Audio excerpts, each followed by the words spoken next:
dalam BuzzPop hari ini kita bakal membedah dan membincangkan 5 berita menarik daripada seluruh dunia. Para panelis kita malam ini seperti biasa adalah Munif, Malek, Kaki Kaiju kita. What's up bro, how you doing man? What's up guys, what's up? Still raya, boleh ucap raya lagi kan? Selamat raya. Boleh lagi. Kita raya sebulan kat Malaysia. Okay, so a lot of interesting and quite heavyweight news lah for today. So can't wait to sink our teeth into it. Let's go. Alright. Dan seterusnya kita ada panelis special kita malam ini, iaitu Fik daripada channel YouTube Fik Division, all the way daripada Terengganu. What's up bro, how you doing man? Silakan Fik. Hello BuzzPop semua dan juga viewers BuzzPop. Saya Fik. Okay, baru saja, budak baru. Welcome kepada bedah bincang kita malam ni. Thank you pasal cover untuk Duan tak dapat join kita malam ni. No problemo. Alright. Dengan itu kita bakal memulakan perbincangan kita dengan berita menarik kita yang pertama.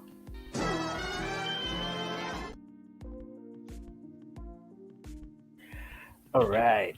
So berita menarik kita yang pertama adalah tentang ura-ura ya, The Fantastic Four casting rumor. Jadi menurut beberapa palatau di Twitter, seperti biasalah diorang ni tak habis-habis buat spekulasi kan. So aku rasa minggu lepas barisan pelakon yang diura-urakan oleh palatau di Twitter, Daniel RPK dan juga My Time to Shine Hello, mereka spekulasi bahawa untuk menjayakan filem MCU Phase 6 Marvel Studios The Fantastic Four, kita ada Susan Storm lakonan Margot Robbie, kemudian Reed Richards lakonan Adam Driver, seterusnya Johnny Storm oleh pelakon Paul Mescal, dan yang paling gila sekali Mila Kunis sebagai She-Thing, iaitu watak Sharon Ventura pernah wujud di Marvel Comics ya. Jadi filem The Fantastic Four kini di dalam fasa casting di sebalik tabir Marvel Studios dan masih tiada pengesahan rasmi setakat ini.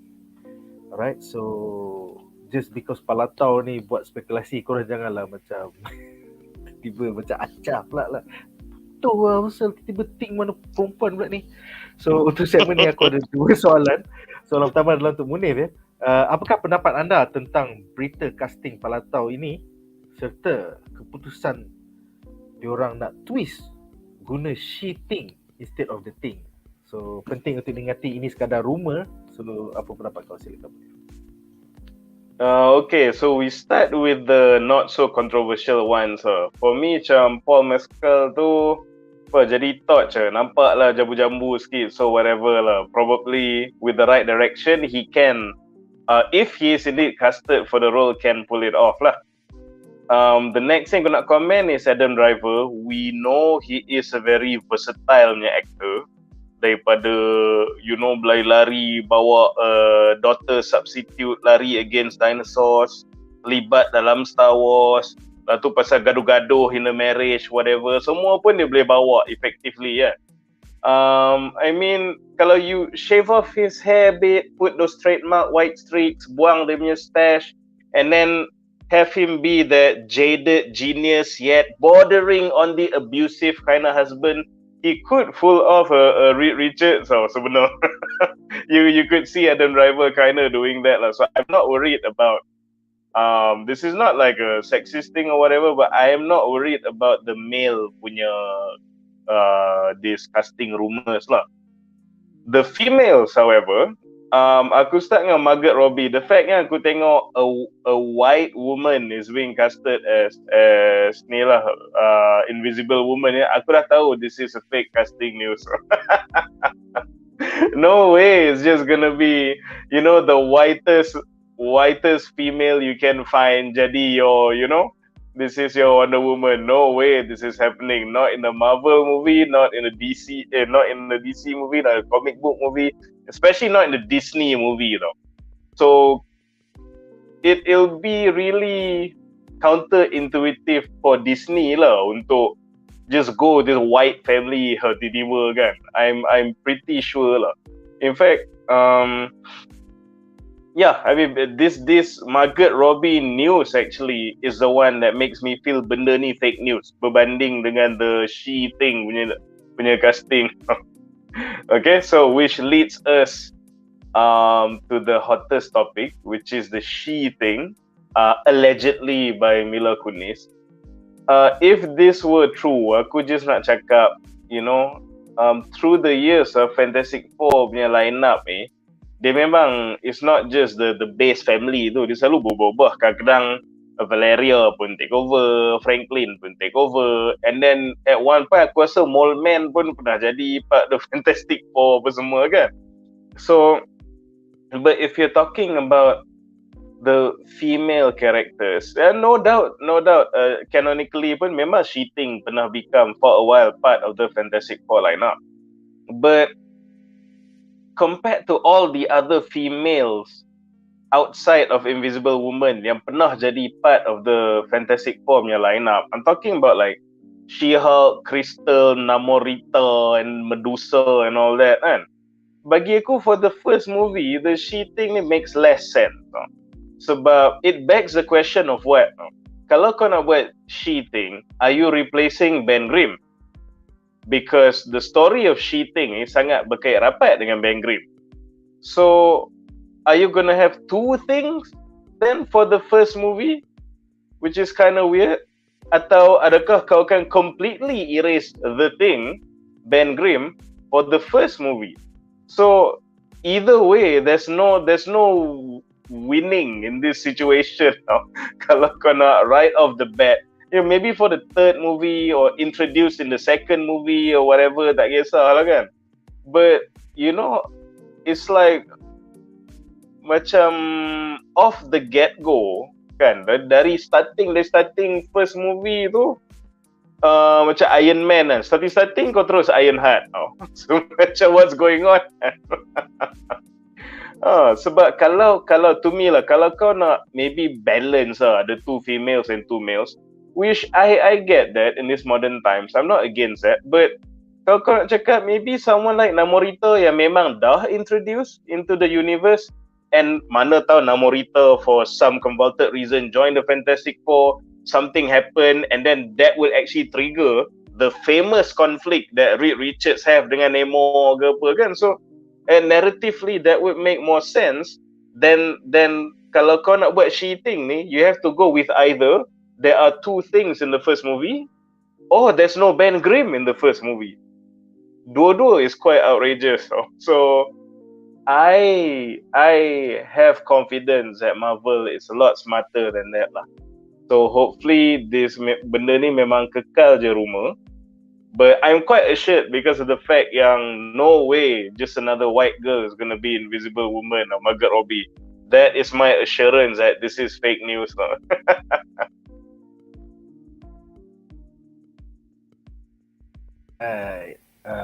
Seterusnya soalan untuk Kaki MCU kita, Fik. Apakah pendapat kau tentang casting pala tahun ni, dan pada kau adakah better casting untuk watak-watak ikonik ni selain daripada bintang-bintang Hollywood ni? Siapa yang favourite cast kau? So silakan Fik, pendapat kau. First of all, kalau benda ni betul jadi lah, kalau this rumor jadi, memang Fantastic Four ni memang akan drop lah, memang jatuh lah. Sebab apa? Sebab Fantastic Four ni dia dah dua kali ditayangkan kan. Tak silap aku, masa yang mula-mula dulu boleh terima kan, kita tengok masa kita budak-budak lagi kan. Yang second tu memang teruk, memang sangat-sangat teruk. But this time dia bawah payung Marvel Studios kan, it should be something yang elok lah, satu first appearance yang bagus kepada Marvel fans, kepada komik punya fans. Dan Adam Driver as a Reed Richards, I think it is acceptable lah, boleh diterima. Macam Brother Munif cakap tadi, kalau potong rambut sikit, lepas tu cat tepi warna putih sikit, okay, settle lah jadi sebagai Reed Richards. But for Margot Robbie, I have doubt lah untuk Margot Robbie sebagai Susan Storm, sebabnya Margot Robbie ni adalah satu bintang yang memang sangat-sangat besar, and I don't think she will accept this kind of role untuk join MCU Marvel. Dia tak perlukan all of this thing pun untuk being famous ke dan sebagainya. And for Human Torch, saya tak berapa familiar siapakah pelakon tu, but I think he will done well untuk sebagai Johnny Storm. As for Ben Grimm, yes, Mila Kunis. I agree dengan Brother Munif. Dia cakap about it is about first appearance lah. Kalau boleh, kalau kita nak munculkan Fantastic Four dalam MCU, it should done 3 lelaki, seorang perempuan saja. Same goes to the comic sebab dia punya fanbase untuk original casting Fantastic Four memang sangat-sangat ramai. And even banyak cameo karakter yang muncul daripada Fantastic Four ni sendiri. Contohnya macam Kang sendiri. Lepas tu apa lagi ada? Banyak lagi lah karakter-karakter yang ada daripada Marvel Comics yang muncul dalam komik untuk Fantastic Four. So it should be done proper way lah, in a good manner lah untuk presentkan Fantastic Four dalam MCU. As for the casting, kalau Adam Driver bukanlah lelaki yang boleh jadi Reed Richard, I think boleh pergi kepada ni Penn Badgley daripada Netflix you. I think it would be a great Reed Richard. Ya. Dan untuk Susan Storm, sebenarnya ada banyak. Kalau nak tanya daripada saya nak Kristen Bell. Tapi I think Kristen Bell dah agak aging untuk ambil this kind of role sebab Fantastic Four mungkin akan muncul and akan bertahan selama 10 tahun ke atas kan. So I don't think that it would be a good sense lah untuk pelakon tu. As for Susan Storm, I think Jodie Comer would be nice untuk Susan Storm. Jodie Comer daripada Free Guy, yes, dengan Ryan Reynolds tu memang satu combination yang padu lah. Lepas tu untuk Johnny Storm, I think ni pelakon daripada Stranger Things, Dacre Montgomery, familiar? That one Red Ranger. Yes, betul. That one is also would be a nice Johnny Storm lah. Dan for Ben Grimm, surprisingly saya tak find out any kind of actor yang dapat jalankan watak sebagai Ben Grimm. And Mila Kunis is not one of them lah. Dia tak boleh. Mila Kunis memang sangat tak okay. Dia sepatutnya cari somebody else yang boleh play a role sama macam Vin Diesel jadi sebagai Groot. Somebody ada yang suara yang agak kasar, somebody yang very very tough. Saya tak tahu siapakah pelakon yang mampu pegang watak Ben Grimm. But I hope for the best lah untuk Fantastic Four. Sebab ramai yang menantikan Fantastic Four ni. Dan it should be, Fantastic Four kali ni dalam MCU should be very very good. That is my opinion lah untuk Fantastic Four. Aku setuju dengan casting kau, memang best. And kalau Adam Driver tak jadi Reed pun, aku nak dia jadi Dr. Doom. Oh, okay. Macam Kylo Ren pakai topeng, Dr. Doom pakai topeng juga. Nek. Tapi kan aku bagi an olive branch lah to all the she thing punya stands kan. Kalau kau nak tengok sangat she thing then aku suggest better cast daripada WWE Leah Ripley. Kau tengok dia, WWE Leah Ripley. Itu tak payah nak make up susah sangat. Tak payah pakai CGI lah.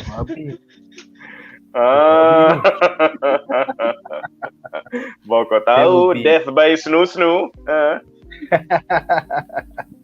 That would be epic indeed tu. Kalau betul kan epic gila. Kan? Tapi iyalah, harapan kita bukan cheating lah. Aku tak nak cheating kan? Aku memang tak minat. Memang cheating lah. Alright. Memang cheating betul sih ya. Alright, so kita ada beberapa komen menarik. Pertama, Danish Aiman bertanya, selain Dr. Doom, siapakah patut jadi villain untuk MCU Fantastic Four? The current rumor adalah kita akan nampak Galactus dan juga Herald of Galactus, iaitu T-Rex. Bukan Silver Surfer tapi T-Rex. So maybe dia macam nak post credit kot. Tapi aku berharap you got the classic Mole Man. I think Mole Man as the first villain will be perfect lah. Yeah. Start small dulu kan. Nombor 1 pun was Mole Man kot. Yeah, so start small. Tapi kan Nek, yang ni just aku punya personal opinion based on the state of the MCU lah. Macam kau pun tahu, kau selalu sembang aku pasal MCU. One of my biggest gripes about Phase 4 is a complete lack of support atau setup yang Quantumania or Kang dapat tau. Which is berpuluh movie, series and TV specials, tapi Loki je yang mention even remotely pasal Kang kan. So because of this reasoning, aku kalau boleh nak dia punya, kalau dia buat Fantastic Four ni, I'd be okay if the first villain was Annihilus. Oh, Sebab Nihilus bila kau cakap pasal Annihilus, you talking about macam negative zone kan. When you talking about negative zone dalam MCU ni, kita tengok Kang pun, you talking about universes kan. Kita dah establish yang dia punya konflik tu dah send him to the quantum realm lah. Why not a variant of him pun ada dalam negative zone?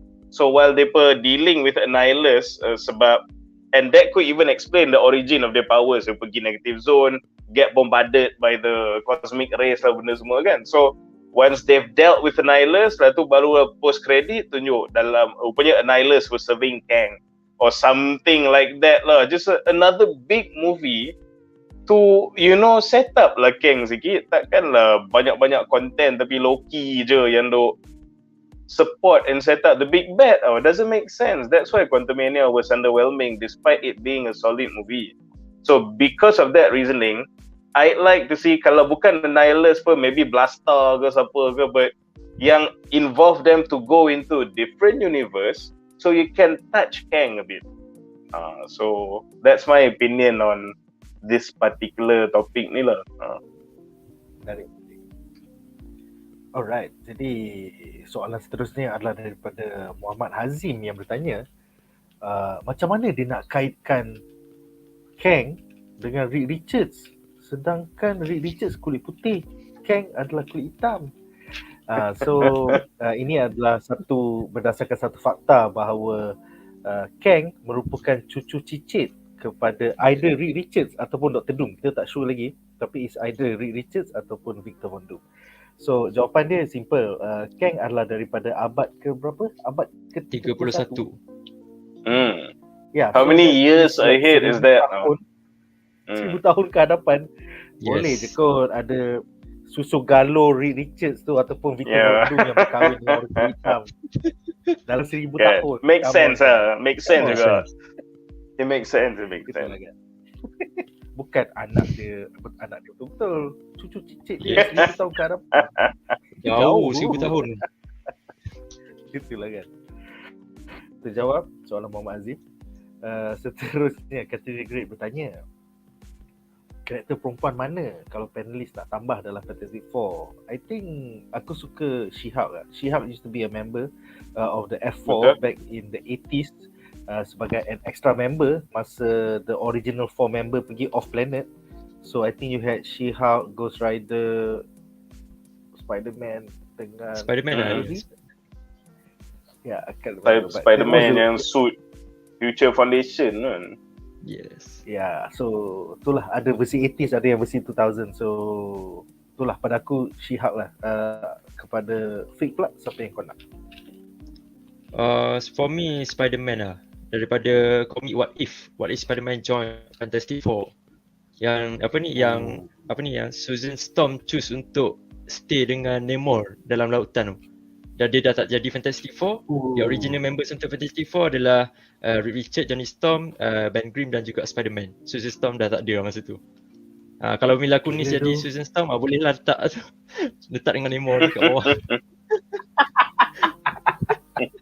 Betul. Tapi not first film lah. Kalau second film boleh masuk otak juga kan. Yes. Itulah kan. First film terus nak gila dah.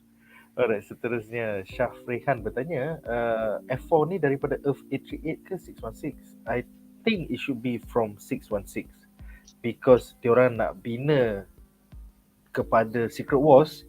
So 616 perlukan, well, it's not really 616. It's It's a MCU punya ni lah penama tu. 1999. Ya, 1999. Ada orang assume macam ni sebab ada orang buat rumor lah, teori Brazil katanya macam the incursion ni akan berlaku disebabkan superior Iron Man daripada Earth 838 tu nak revenge lah kiranya. So mungkin ada orang assume Earth 838 akan berlanggar dengan Earth 199, something like that, something crazy lah. Tapi tak tahu lah, it is just rumor. Yeah. It's just palatau for now. Itulah. Yeah. Seterusnya Rahman bertanya, panelis tolong explain sikit kenapa MCU suka gender swap macam Ancient One, Task Mistress dan juga Sprite. Yang ni kita bagi dekat Munif. Silakan Munif. I think hashtag diversity, hashtag representation. Silakan. The Taskmaster one personally really hurts for me lah. Sebab I am a big fan of the Thunderbolts. Lepas tu, he's also my favourite macam peak human punya karakter lah. Yang bukan all out macam ada superpowers kan. Tapi for peak human, Taskmaster was one of my favourite. And dia bukan isu dia jadi perempuan. Tapi dia even like fucked up dia punya karakter, butchered dia punya powers, dia punya abilities kan. So, dia tak ada that photokinetic vision, dia jadi guna teknologi lah tu je kena lauk senang macam. The less said about that, the better lah. Okay, so kalau cakap saya yang gender swap ni, kita faham during the golden silver age of comics or even like pop culture in general lah, dulu macam very masculine, very patriarchy, very male dominated kan. And aku tak ada lah macam orang completely tak progresif sampai I reject the notion of gender swapping or race swapping for the greater good. Tapi bagi aku, kenapa the MCU likes to do this, aku tak berapa suka cara dia pasal when they do this, it's bukan to forward a narrative tapi untuk tick a checkbox. Sebab MCU ni dia kalau korang tengok, dia nak tangkap sebanyak mana audience as possible. Sebab under Disney is a very ruthless money making machine. So kalau kau dapat macam pukat tuna bila fishing, tangkap sebanyak yang boleh ni. So dia tahu comic fans akan tengok cerita ni. Dia tahu hardcore MCU fans tak akan tengok. So kalau dia macam twist sana sini pun, dia beranggapan yang mana yang hardcore still akan tengok.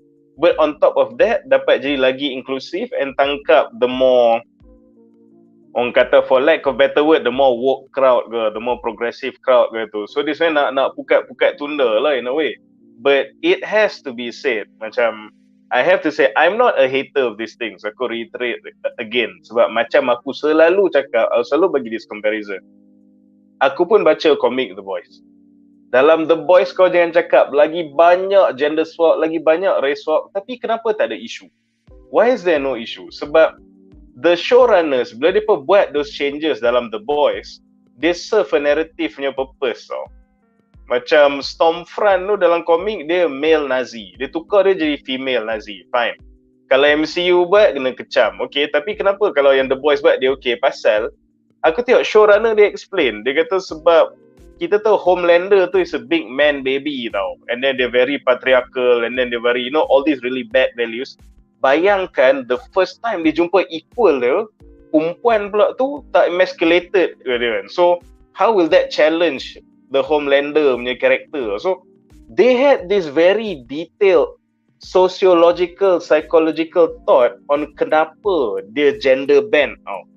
Which makes for really great TV tau. So aku suka lah. The problem with MCU is that they just nak tick all the box but dia nak pukat tunda, tangkap as big a crowd as possible, which then ends up to mix results. Kadang-kadang for macam Ancient One ni pasal dia bukanlah karakter yang super known sangat. So it's quite okay they change pun the masses tak ada lah macam outrage sangat. Maybe a few really hardcore comic fans like this is not the Ancient One that I know kan. Tapi they bank on that sebab that move alone tunjuk yang di MCU they like kau tak suka pun, you a hardcore comic book fan, you'll still watch. But kita buat macam ni, it might attract new crowd towards the product. So dia punya reasoning tu very monetary, very financial, very tick boxy tau. So aku rasa this is why Marvel Studios do it, why I don't like the way they do it as opposed to how the showrunners of The Boys do it. Itulah.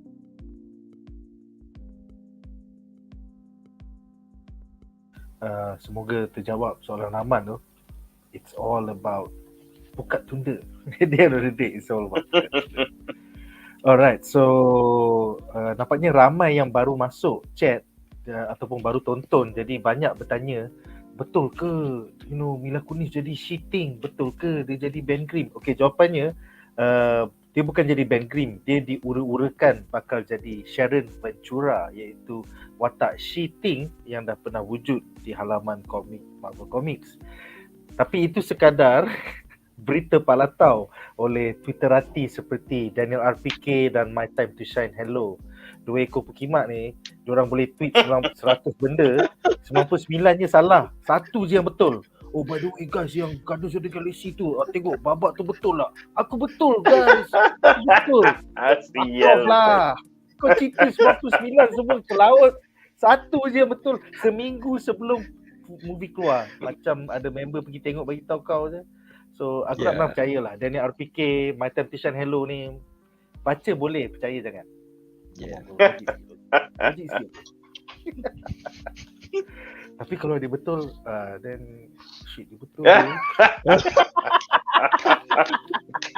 Macam Harrison Ford Red Hub hari tu. Tengok betul.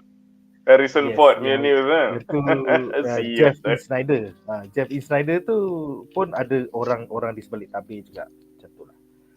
Tapi diorang ni macam di sebalik tabir tu, diorang macam cakap macam dekat gila, news tu dah nak keluar dah. So it's just a matter of member bagi tahu kat WhatsApp je lah. Macam tu lah. Terakhir sekali, panelis, perlukah watak Silver Surfer untuk kesinambungan MCU bagi Phase 5 dan seterusnya? I think kalau kau dah ada Galactus dan Herald of Galactus, bukan satu, ada ramai, ada 4 I think.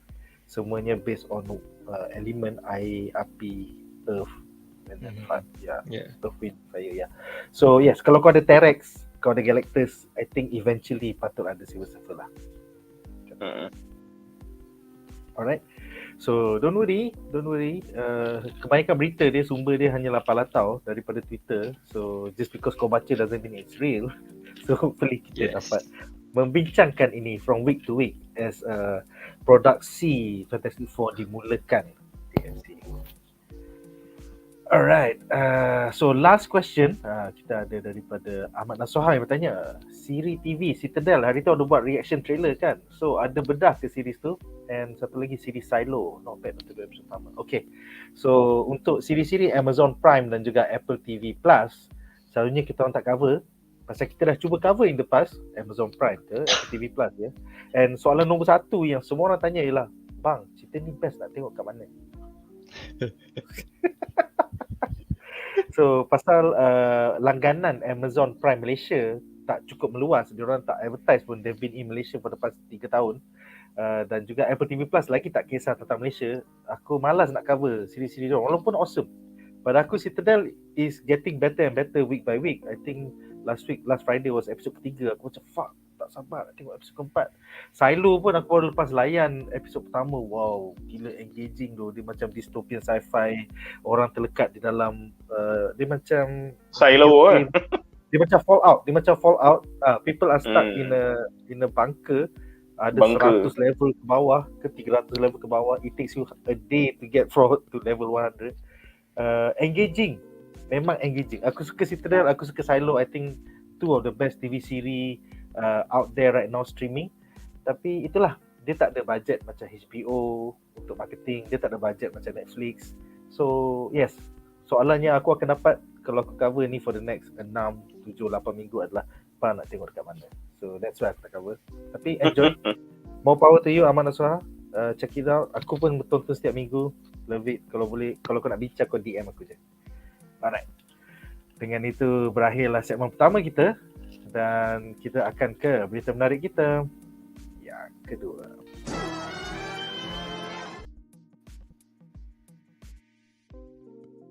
Alright.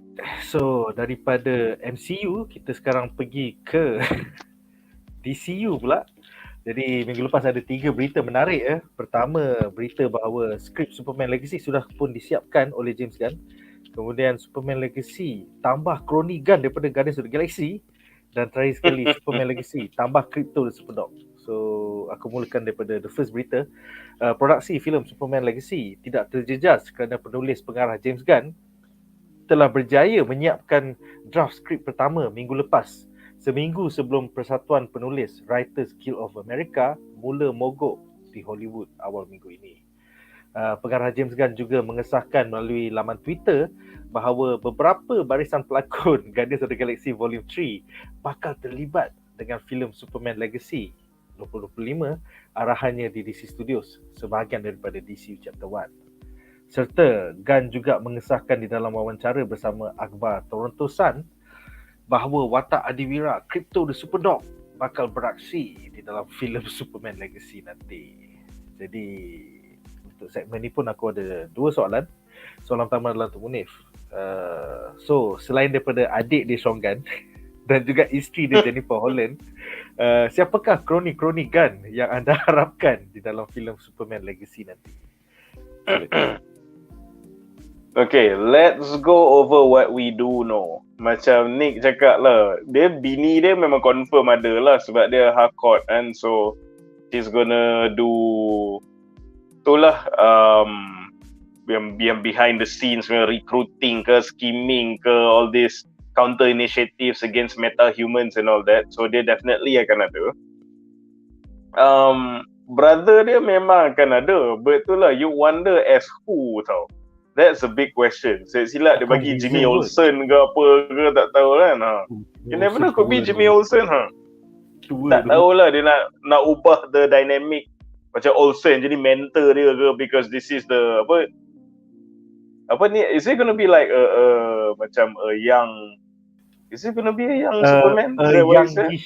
A young, not like 20-year-old, tapi aku rasa macam late 20s, early 30s kind of Superman. You know, dah macam okay. Yeah. Look, okay, and what else do we know? We know for the life of me can never pronounce actor ni punya nama. Tapi the High Evolutionary will not be in this show sebab dia dah mati dalam Peacemaker. Yeah, so yeah, these are the things we know lah. So apart from that is basically chaos lah. Memang free reign lah. Apa kau nak? Clean shaven Chris Pratt as Superman. The possibility is endless. Nak tengok Om ngamuk boleh try. You never know.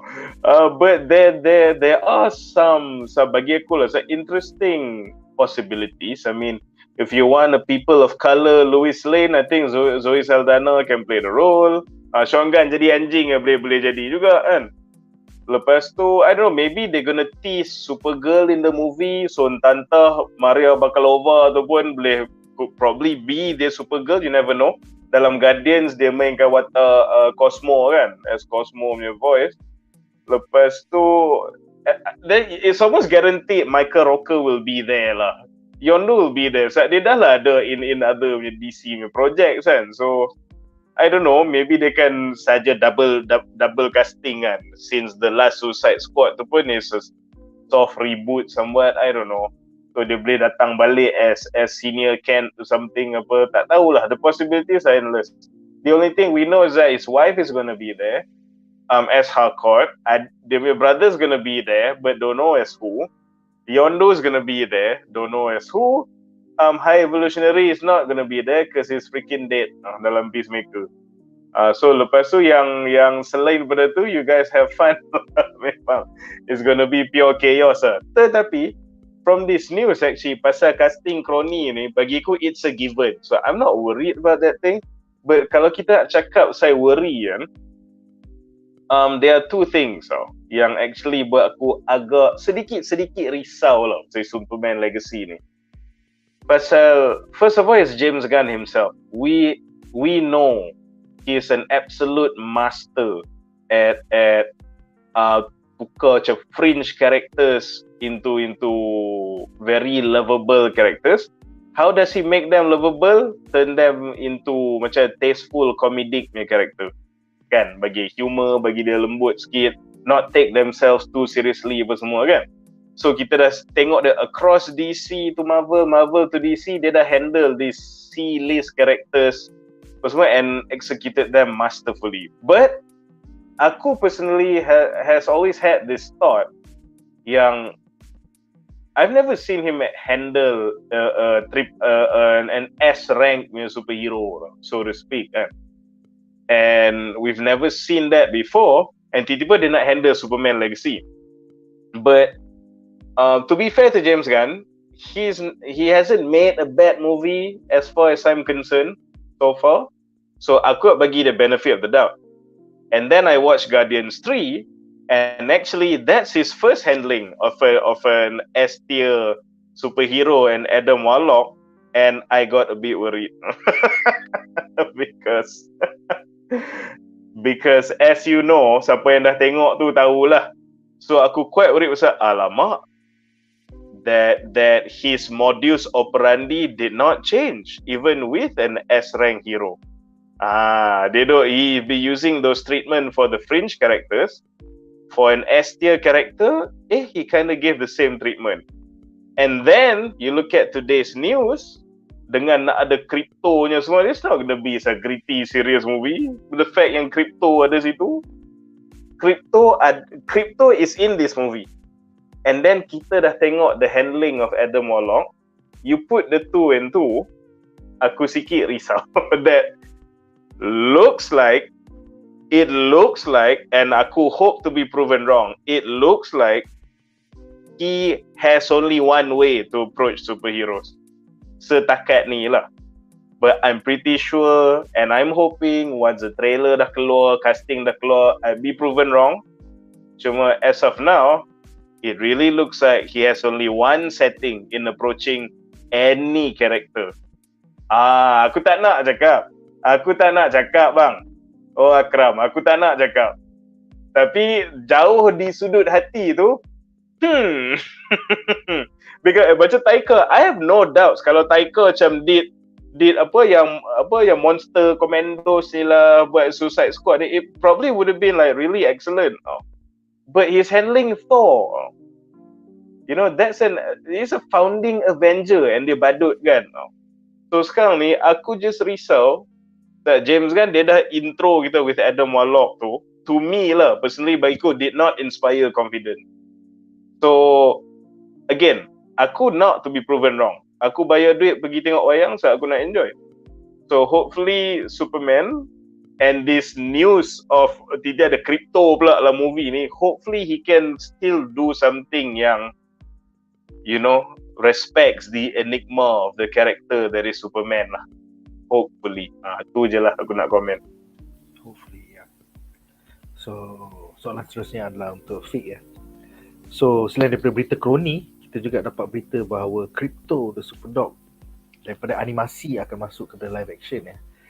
So, selalunya dalam komik, Crypto the Superdog ni dijaga oleh Supergirl. Jadi, adakah ini bermaksud bahawa Supergirl, Woman of Tomorrow, I think like 2 filem after that, maybe in 2027 ke, akan membuatkan penampilan cameo sekaligus di dalam filem pertama DCU Chapter 1. Silakan. I think Supergirl memang ada chances dan juga possibility akan muncul dalam Superman ni. But as for my untuk daripada perspektif saya ni lah, I don't like untuk masukkan all of this cameo dalam satu projek Superman. Kalau boleh lah, dalam cerita Superman ni dia lebih fokus on character development untuk Superman. Sebab kita selepas kehilangan Henry Cavill tu, sekarang fans DC memang tengah broken gila lah. Nak tahu siapa Superman after this kan. And first thing first, mesti dia akan adapt siapa yang akan mainkan watak Superman.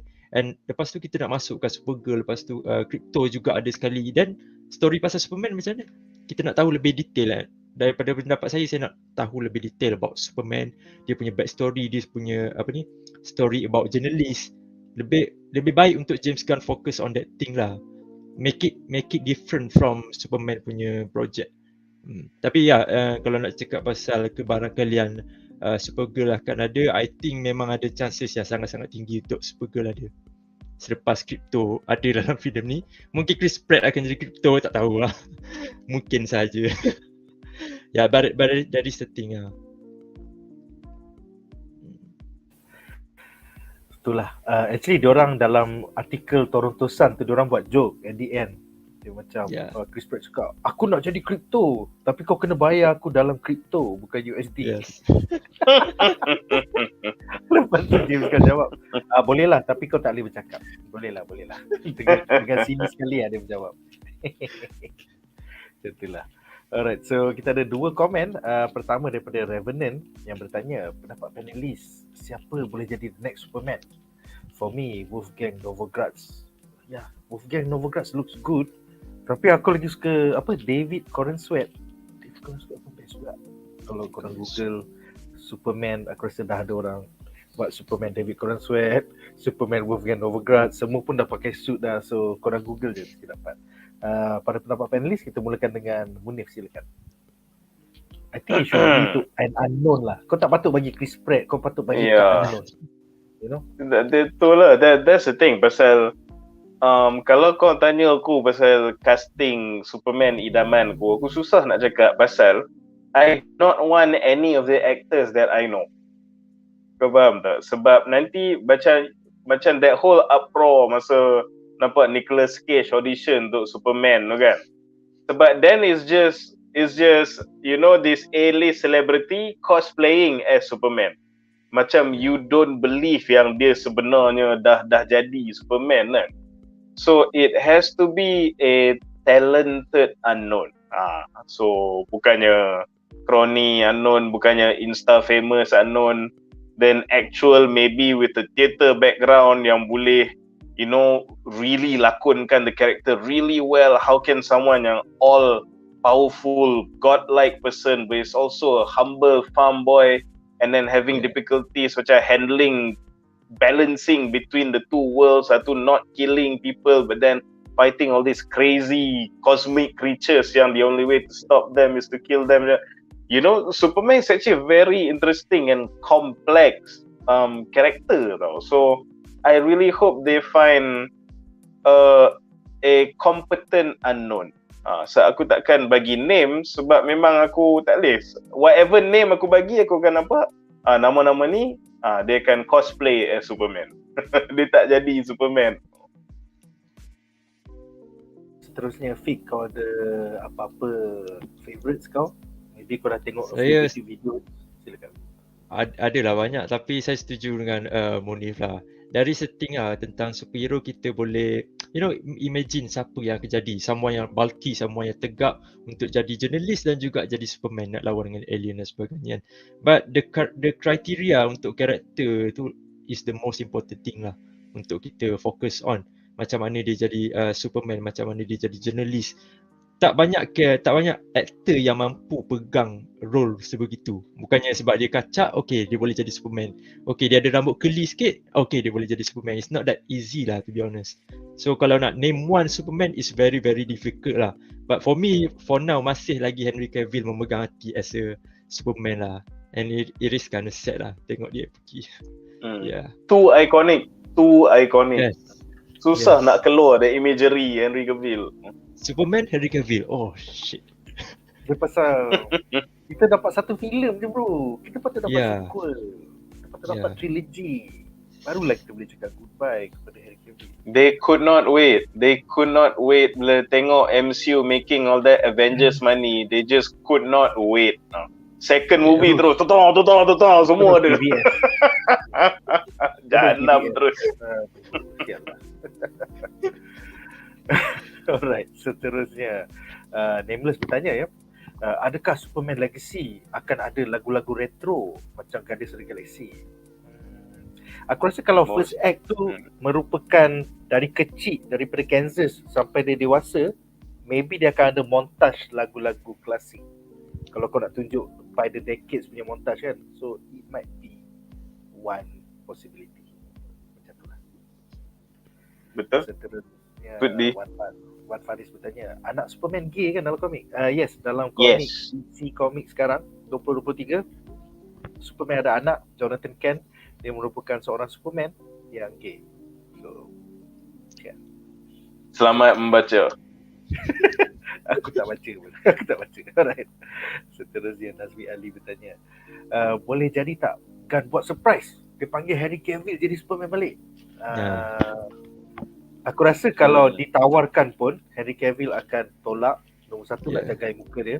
Nombor dua adalah dia busy sekarang menjadi Warhammer untuk projek siri TV Warhammer 40K, iaitu satu sci-fi, dystopian sci-fi in the future, where in the future there is only darkness and war. So dia tengah tu benda yang disuka sejak dia remaja lagi.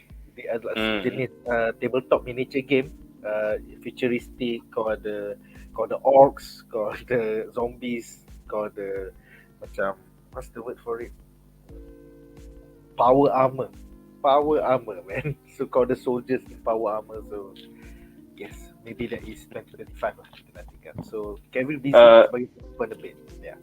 If I may add, Nick, lagi satu sebab kenapa aku rasa this is very unlikely juga. Sebab berapa kali Kevin nak kena scam. Dia orang panggil dia datang balik, The Rock panggil dia datang balik, dia masuk itu discussion room dengan Gun lah tu, dah pakai balik suit tu, tiba-tiba universe dah nak kena reboot, macam-macam lah, second movie tak dapat-dapat. Dengan The Rock dia dah kena game banyak kali. Kalau dia datang to the negotiation tables lagi, it's two things. Either he really loves Superman, or he is extremely naive. Apa pun kesian Kevin. So I think since we've gone with this direction, walaupun perit, the best choice is to indeed move on for all parties lah. That's just for the best. Nanti dia jadi lagi sekali kena scam, takut dia Kevin look chill lah, jadi bad blood pula dia kan. He's been very cool with everything that's happened so far tau, which is credit to him lah. Alright, so apakah pendapat korang tentang berita-berita Superman Legacy? Bagi tahu kita orang di dalam komen section di bawah. Dengan itu berakhirlah segmen ini dan kita akan ke berita menarik kita yang ketiga.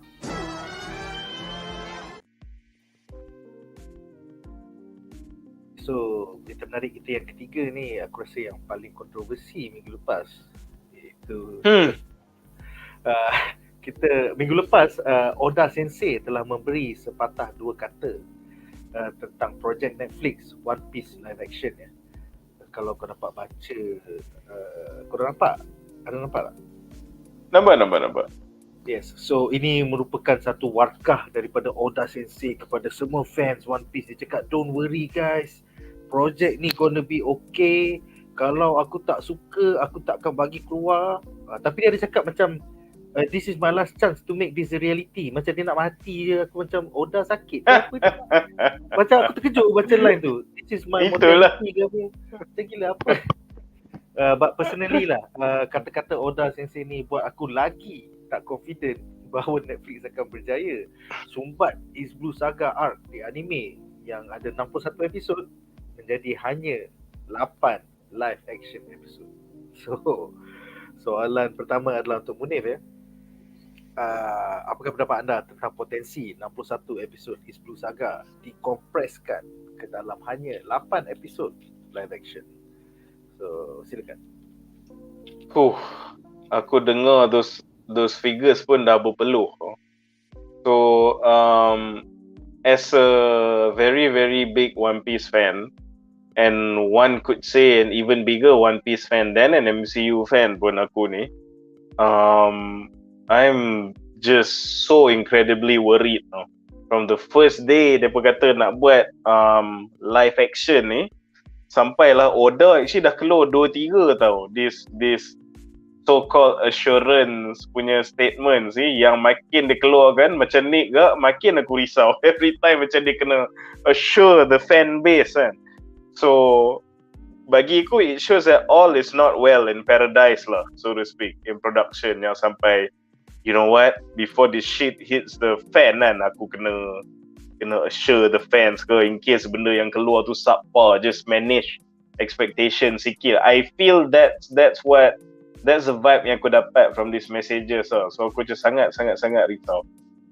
In fact, masa the news first keluar tu pun, or even before the news keluar tu lah, aku memang dah risau pasal berita ni. Pasal okay, we start with what Nick cakap tadi lah. East Blue Saga tu, it's not just about dia ada 61 episod compress jadi 8 episod, but East Blue pun is very crucial in setting up the crew. So kau set up the crew, lepas tu that 61 episode kenapa banyak sangat macam in the manga tu, is sebab dari situ dia nak marinate the characteristics of macam multiple watak tau, untuk jadi lekat and jadi likable and hook to the fan. So the thing about One Piece, dia bukan saya characters dia saja, tapi pasal dia punya world tau, the structure of dia punya world, the establishment of the order of macam dia punya universe tu. So tak tu dia makan banyak episod tau. So aku tak nampak how are you going to dapat that same hook, especially for completely new audience, in just 8 episodes tau. Lepas tu setiap episod tu sejam ke? Kalau dia buat macam Mandalorian setengah episod tu, timeline wise patutnya macam sebulan panjang. But the run time yang kita akan tengok tu, macam Mando pun ada some episode 25 minit tau. So it's actually way more compressed than what the numbers say. Sebab kau tambah starting and end credits lagi. Pasal how long is the run time of each episode? So aku memang dari segi logistically, mathematically, it doesn't make sense yang show ni akan jadi bagus. Tak. But the second thing yang somehow bagiku is a more important factor kenapa aku rasa sangat risau pasal One Piece adaptation ni is pasal visuals. Dulu kita pergi balik ke MCU kejap. Masa mereka announce movie Thor nak keluar, comic fans were freaking out pasal dia kata Thor is one of those comics yang definitely unfilmable. Pasal you have this Norse god pakai topi macam ada sayap, jalan-jalan atas jambatan yang dibuat pada pelangi, swinging around his fucking hammer. How will that look like in live action? Tapi tengok Marvel buat macam mana. The Bifrost tu memang cantik gila. Thor punya armor updated to look like it makes sense dalam kita punya universe. And then dia punya lore macam, dia kata okay, dunia dia fantastical, tapi ingat yang Thor pernah cakap kat Jane Foster tu, I come from a world where what you call magic and science is one, man. So with that single line, dia made everything make sense, so to speak, kan. Tapi kalau kau rasa Thor tu unfilmable, you should read One Piece. Sebab One Piece ni, despite being one of the most famous, actually yang paling laris lah, manga paling famous, paling laris, paling semua lah, one of the biggest criticisms of even the manga itself, ramai orang macam sebenarnya it's visually it's not for everyone. Ada setengah orang tak suka cara dia proportion of the character, so the character design tu lah, macam dia punya the world tu kadang-kadang very very macam jaring. And itu jaring in the manga. So tapi for the big hardcore fans of One Piece, that weird proportion, that wacky character design, that jaringness, even Luffy tu pun dia okay, tak nak spoil pada yang tak baca lagi, tapi Gear 5 dia tu epitomizes the whole wankiness of One Piece, and orang, the hardcore fans suka sebab that benda tak masuk akal tu, that's One Piece. And even then the still ada criticism of the manga that art style is sangat jaring. Macam mana kau nak buat benda tu dalam live action? Kalau dalam manga pun ada yang dah tak boleh terima, how you gonna do that in live action? You can grittify the thing, but then dia tak jadi One Piece lah. But then kalau kau nak adapt 100%, it's gonna look horrendous in real life. Case in point, and ini bukan just aku speculation, case in point, dia pun dah release gambar-gambar kapal dia kan. Kau tengok Going Merry tu nampak macam mana? Nampak macam dia punya kepala tu macam kambing yang orang duk guna untuk sacrifice untuk syaitan. Death metal bro. Going Merry jadi death metal bro. Death metal. Kan, memang scary gila. So tu jadi dah nampak dia stumble tau. Sebab kalau nak bagi sebiji macam the drawing, it looks like some stupid shit macam kapal bodoh you'll find in Disneyland. So okay, what is the Going Merry? What animal is that? Dia ada tanduk macam ram tau. So maybe dia senyap kambing, lepas tu gratify, buat macam ada bulu sikit, lepas tu dia tak buat senyum dia macam anime, buat je senyum macam realistik tu. So nampak je syaitan. So that's the thing. Kau tak boleh, it's jarring in the manga. Kau translate directly, it becomes horrendous in real life. Kau gratify, dia tak jadi One Piece, it becomes something else. So you just setting yourself for failure. Visually pun it will not work. And bila aku cakap visually, okay, tu aku tak boleh imagine pirate perempuan yang gemuk tu. Alvida kan. Alvida macam mana dia buat live action sial. Aku tak boleh imagine tu. Lepas tu okay, let's not forget, and the best part pasal aku punya concern pasal One Piece, again going by visuals, is that kita dah ada case study tau. Luffy punya the nature of his powers kan, kalau kita boleh tengok the equivalent in the cinema is both iterations of Mr. Fantastic. How did that look? And these movies for sure budget lagi besar, and Mr. Fantastic still looks like shit tau. Susah nak bagi nampak powers dia decent tau. And then you want to do that on a TV show budget? How's that gonna look like? So aku macam, sebab case study dah ada. One Piece even more than the Thor comics is unfilmable sebenarnya. These are the facts. So you add to that dengan nak compress 61 chapters into 8 episodes. 8 episodes tu tak semestinya sejam.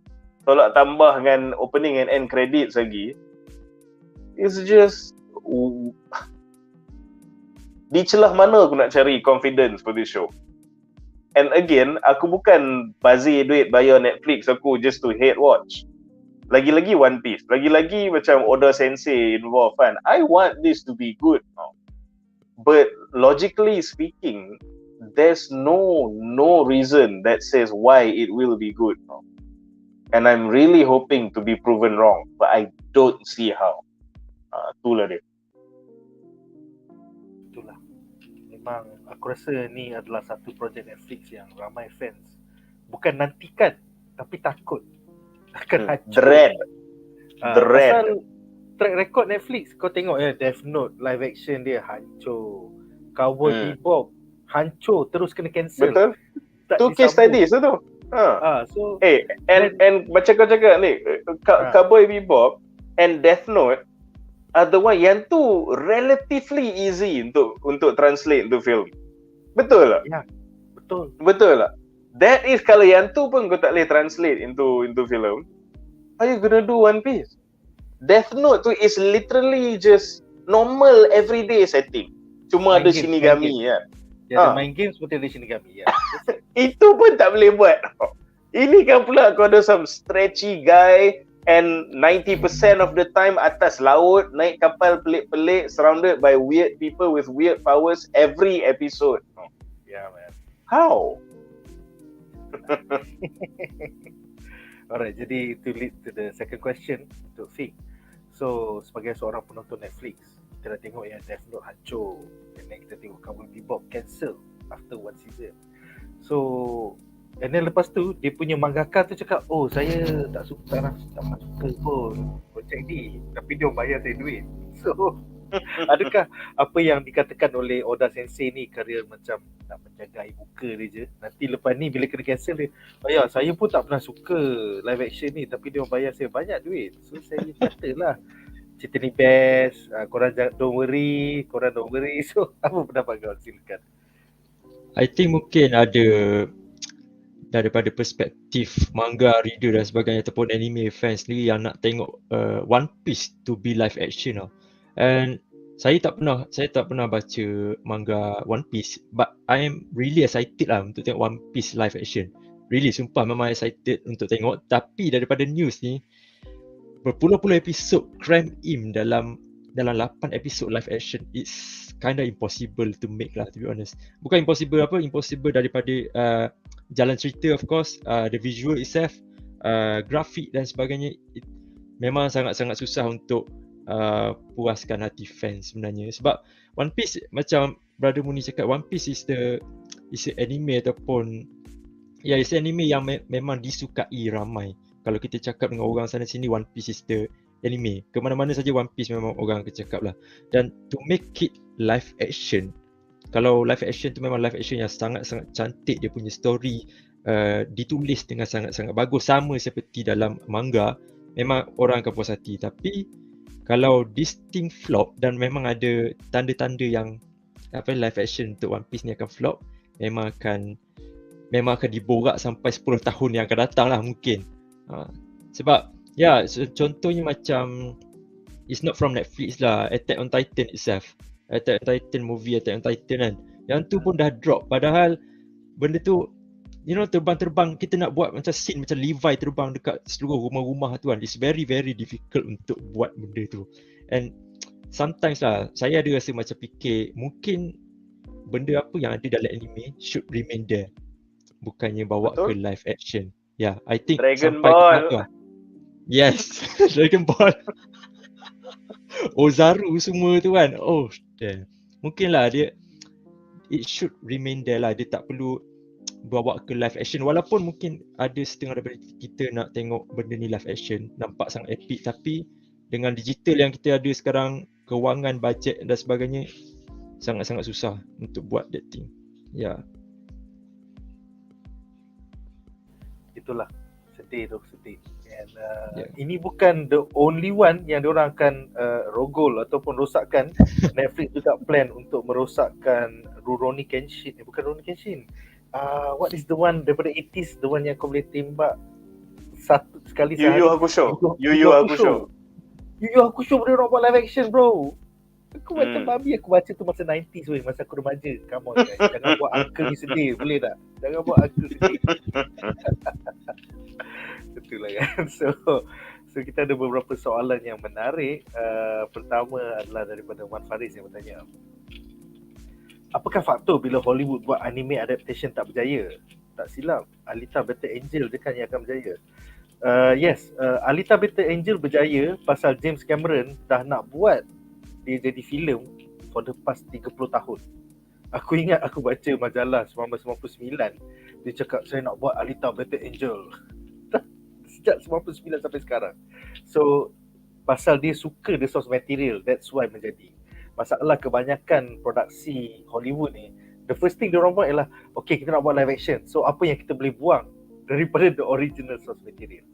So that is the cash grab. Lagi satu. Tu problem. That's why the problem is that dia bukan passion project juga. Macam Nick cakap lah, at least James Cameron macam for decades dia is a big fan of the IP tau. So it's actually a passion project more than anything kan. Tapi yang lain-lain is a big ass cash grab. So tu beza dia. When you do something for money or when you do something because you love it kan. Cliche as it is, it shows. So Cowboy Bebop, Dragon Ball, so it shows lah. Tapi Alita Battle Angel, Atuk Cameron dah lah dapat lah. Atuk Cameron waktu yang memang dah establish, pandai buat duitnya filmmaker, and then they passionate about your thingy, your IP. That's when you put the two and two, memang meletup lah, it works lah. Tapi yang lain-lain ni just big streaming studio just gobbling up sebanyak mana IP yang dia boleh untuk shit out things yang hopefully lekat, kalau tak lekat pun whatever. So the quality dia pun will show lah. Itu je lah. Betul. Dan yang paling menakutkan aku adalah kita ada passionate director yang nak adapt Akira. Nama dia adalah Taika Waititi.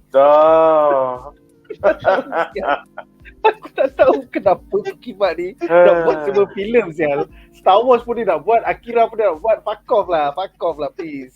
Fuck off please.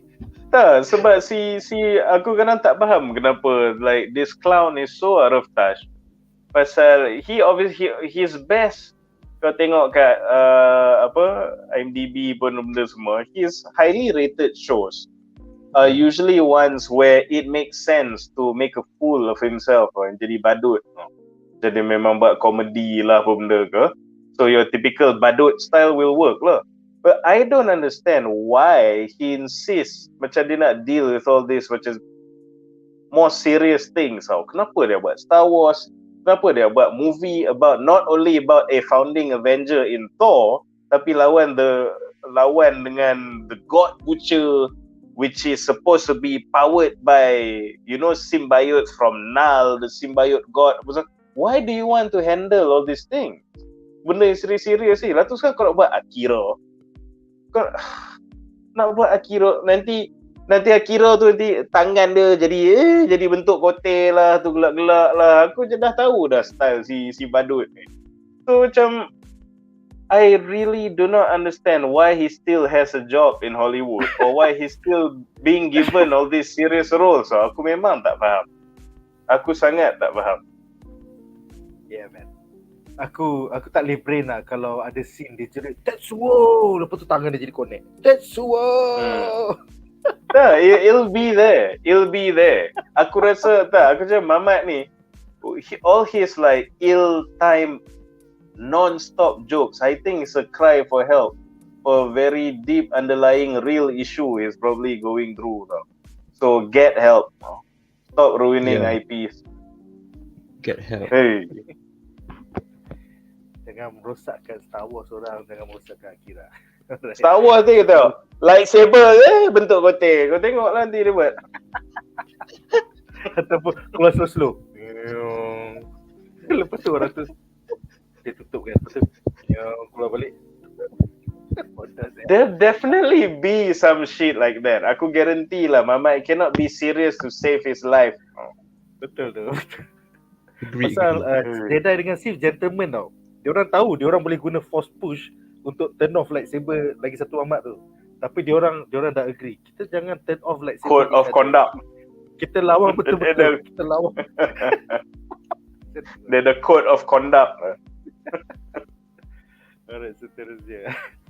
Katri di Grip tanya, Luffy pun dalam Netflix live action ni tak pakai selipar, dia pakai kasut. Yes. Tu dah Benda nombor satu simple. macam what the fuck.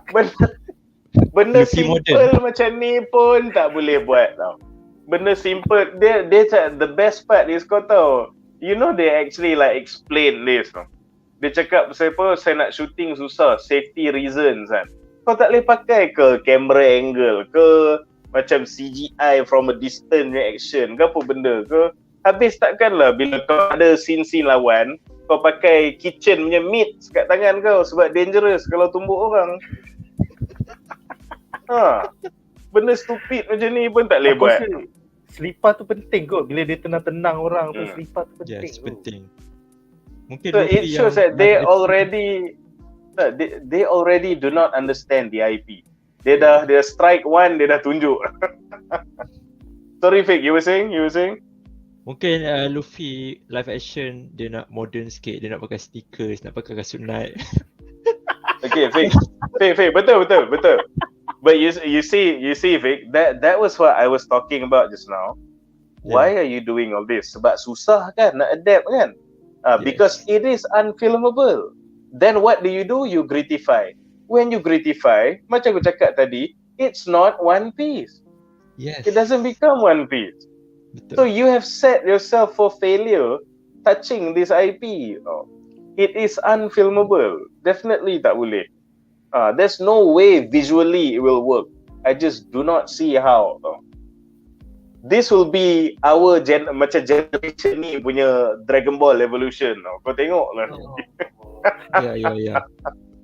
Oh my god, sedih. Kau tahu tak Nick, ni nostalgia just a bit nostalgia. When I first saw that Dragon Ball in the fucking cinema, duit and masa yang aku takkan dapat balik.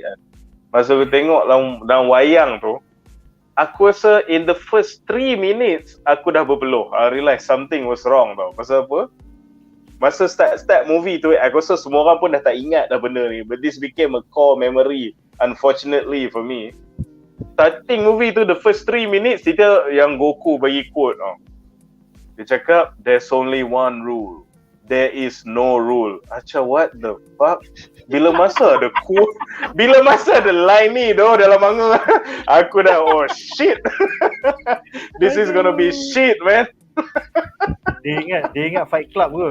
Dia bukan buat Dragon Ball, dia ingat buat Fight Club. So the first 3 minit aku dah tahu masak dah cerita ni habis. So nanti dalam One Piece ni aku tak sabar tengok whether dia boleh beat that record tak. In the first 3 minit aku dah tahu that is gonna suck.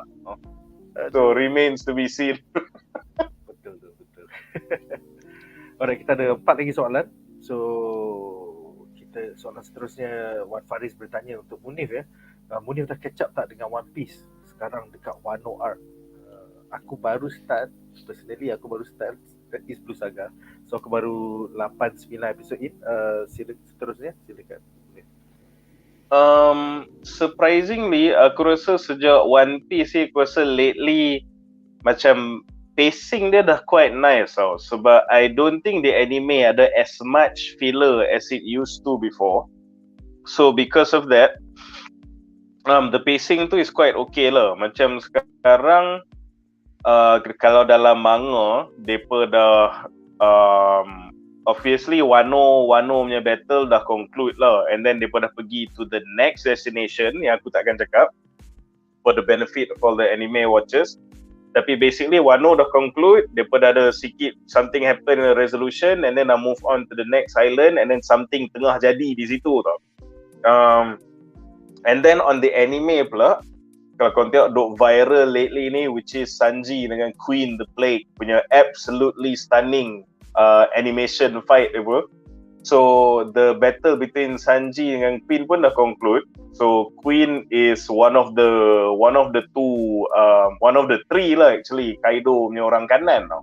So lepas ni is Zoro dengan King punya battle pula akan conclude, and then they can probably all out for the final battle pasal Luffy dengan Kaido and the appearance of the Gear 5 lah.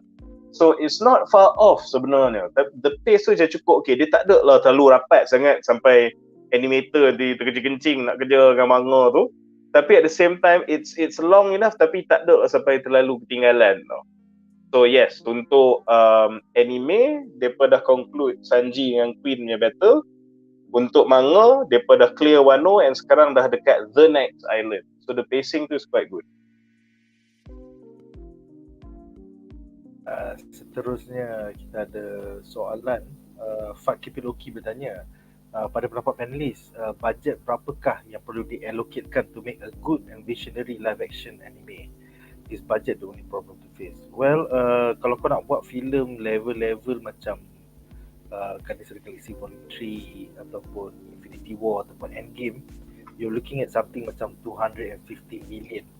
Yes. Baru boleh dapat level macam tu. Kalau kau takkan nak spend 60 juta satu episod, then kau akan dapat macam Lord of the Rings of Power, tapi cerita ke laut. So kalau kau ada bajet macam 18 ke 25 juta per episod, then you akan dapat macam House of the Dragon ataupun Game of Thrones.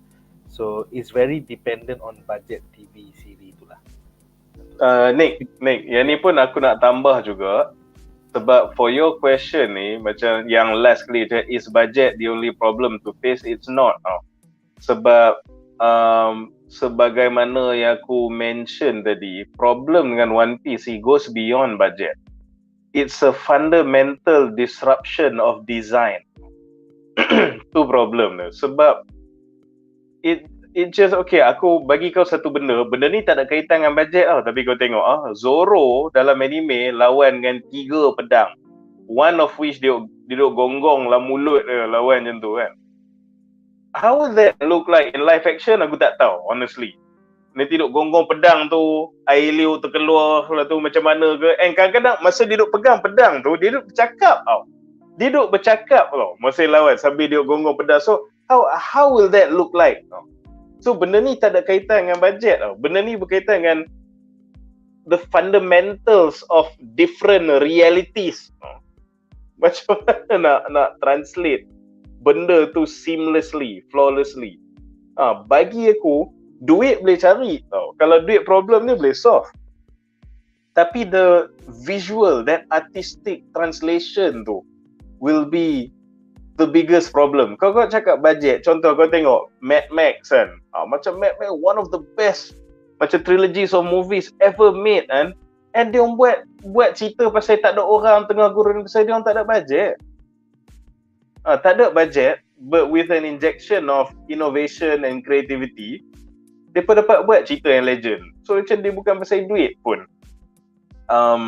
Kadang-kadang kan. So itulah. Yes, it plays a big part, the budget tu, especially untuk animate Luffy punya power lah benda semua macam mana. But bagiku lagi parah pada tu is artistically, it's not gonna look good. And ni bukan spekulasi, kapal dia pun dah buruk. Kita dah tengok. Aku rasa kalau selipar Luffy pun jadi kasut, aku rasa Mamat tu terus dia tak gigit pedang ketiga tu, bro. Kan? Macam meleleh-leleh Ailio nanti pelakon tu. I'm sorry guys, I'm sorry. Orang tengah pelakon serius ni dia. Slipper pun jadi kasut. Benda tu tak susah tau. Itu pun dia dah tak boleh buat. So benda tu bukan saya bajet. Macam bajet dia factor in, but tak tahulah, the artistic translation tu, they showing that they cannot pull it off with what we've seen so far. Sedih. Tapi get ready to be heartbroken guys. Get ready. Tak apa, at least korang ada anime manga. Korang ada anime manga. Korang boleh layan tu. Tak payah layan ni live action. Anggap Elseworld. Elseworld. Okay, kita ada tak canon dah, tak ada kaitan. Soalan penyimpang. Pertama, Meh bertanya, Atuk Cameron nak buat Alita tu, betulkah atau ura-ura? Menurut penerbit Avatar franchise, John apa nama dia kata diorang sekarang dalam pre-production ataupun trying to get funding untuk Alita 2. So it's happening guys, Alita 2 is coming. Seterusnya, soalan terakhir untuk segmen ini, out of topic, Toei bikin live action yang fandomnya besar. Senseiya kita akan tonton esok. Voltes V dah keluar kat Philippines, I think sebagai siri TV, dan juga One Piece melalui Netflix. Tapi nampaknya tak outstanding sebagai live action. Kenapa? Problem budget atau creativity? I think macam dikatakan tadi, is problem creativity kan, bro. Is that artistic translation tu, bro? Pasal okay, macam Adri tengok dia kan kadang okay lah kalau kita nak pergi into a bit more of a deep dive kan. Kalau American comics generally kita nampak dia boleh translate well. Pasal apa? Sebab culturally juga. Sebab most of our very early pop culture punya influences is undeniably Western, or at the very least American kan. Lepas tu, since it's the Americans themselves juga, the Westerners, diorang juga yang translate kan IP sendiri, so the jaringness tu kurang lah. Sebab satu is diorang yang translate medium and IP diorang sendiri. Secondly, we have been trained and tuned untuk accept all this macam American punya visuals and values dari kecil tau.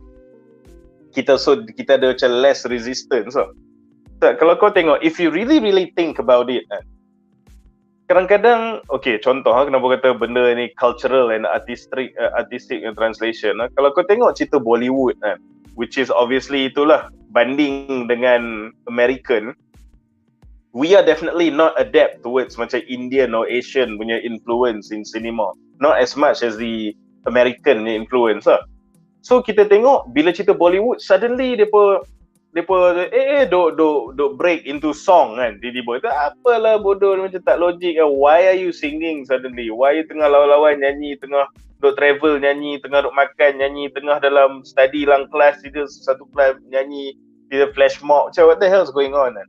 Tapi in India or Indian cinema, dance and song is part of their culture. So for them it's not jaring tau. But for us yang dah Western influence dia rasa jaring. But if you really think about it, even cerita orang putih pun, sebab kita dah condition to normalize what they do kan. So it's really weird. Tiba-tiba macam you go through some deadly situation, tak pun kau hate each other, tiba-tiba dalam apa situasi lelaki perempuan mesti nak cium. Tengah ni orang duk mampus ni mesti nak broman. Kat La Casa de Papel, orang duk tembak kat LOL. Steam lah boleh toron dekat under hail of bullets kan. So Western values, you really think about it, doesn't make sense too tau. Tapi kita kutuk Bollywood, but we accept suddenly like orang toron sambil tengah duk under a storm of like bullet tau. So conditioning tu. So kenapa yang American dia tak nampak jaring sangat? Pasal dah lah IP dia orang translate and you are used to their values tau. Tapi that's when bila kau pergi pula ke ni lah, back on topic, which is manga, all these Japanese IP, satu dah lah bukan orang mereka yang adapt. usually macam dia punya mangaka ke apa akan jadi plain executive role saja in the Hollywood punya production kan. So it's literally is the Western guys yang tengah cuba translate the Japanese IP nak tunjuk to worldwide audience yang is most likely more in tune with Western norms and Western values daripada Eastern or Japanese punya norms and values. So macam One Piece tu ada setengah macam, sebab kadang-kadang character design kata jaring pasal apa, tapi dia ada relate dengan some kind of Japanese punya poem, Japanese punya riddle, Japanese punya mythology. So some of the jokes to make sense, some of the character design to make sense. Sebab tu karya untuk orang Jepun. And the Japanese get it, why they look like that, why that joke is like that, why the visual is like that. And then you have Westerners nak translate benda tu to an international audience. So sebab tu untuk your question tadi, tak tu selalunya this Japanese punya manga, punya anime, punya live action, they not really translated well. Pasal tu audience yang tak biasa with that value, translated by guys who didn't even create the IP in the first place.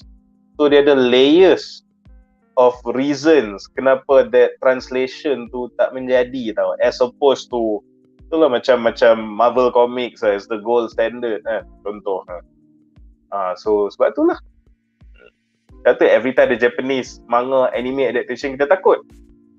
So time and time again the same problems cause the same end results. Kecuali luckily Samurai X punya live action work. And you see kenapa Samurai X punya live action work, yang mana generally yang kata this is definitely the best anime punya adaptation, is pasal orang Jepun sendiri yang produce. Yang tu satu.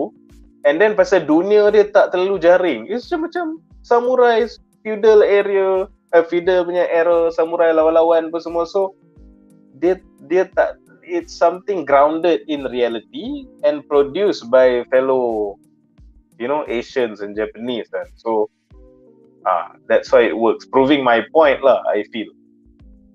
Itulah. Sama-sama kita nantikan the nightmare that will be One Piece live action. So, apakah harapan korang untuk siri live action ini? Bagi tahu kita orang di dalam comment section di bawah. Dengan itu, berakhirlah segmen ini dan kita akan ke berita menarik kita yang keempat.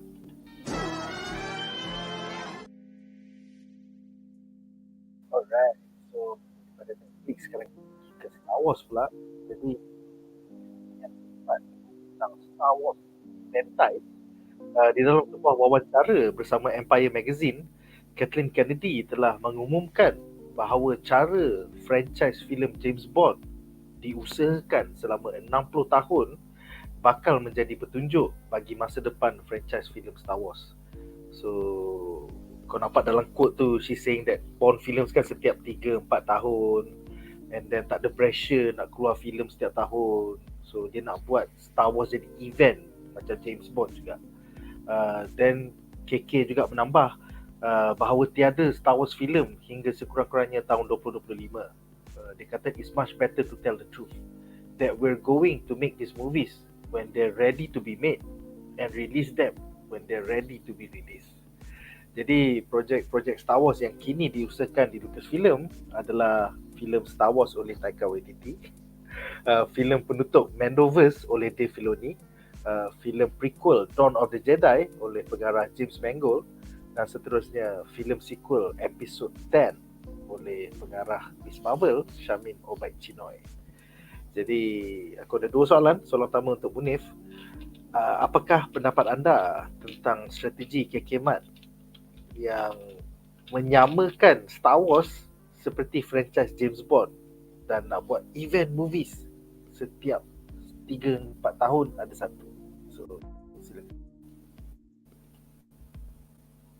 Actually, bagiku Kathleen Kennedy ni, this little strategy of hers yang dia cakap ni ada double meaning tau sebenarnya. And aku more tertangkap with the second meaning of that statement tau.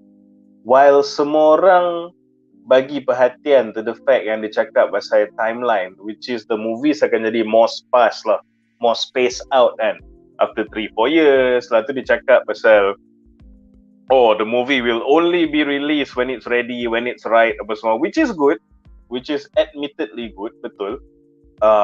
Aku rather macam Lord of the Rings movie tu keluar bila dia dah perfect daripada keluar pasal forcefully nak ikut schedule kan. But aku tak rasa bila dia kata dia nak eventize or space out or follow the James Bond punya model ni, dia just referring to the timeline tau. Pasal another hallmark of James Bond punya movies, kalau tolak the Daniel Craig punya iteration, is a complete lack of continuity. Itu yang itu yang aku risau tu. That's what I'm worried about when she says the James Bond approach. So yang with James Bond, it works because it's established that anyone can be 007 kan? And if anything, it's inherited kan? It's just a name for that particular position of that agent. So it could be anyone.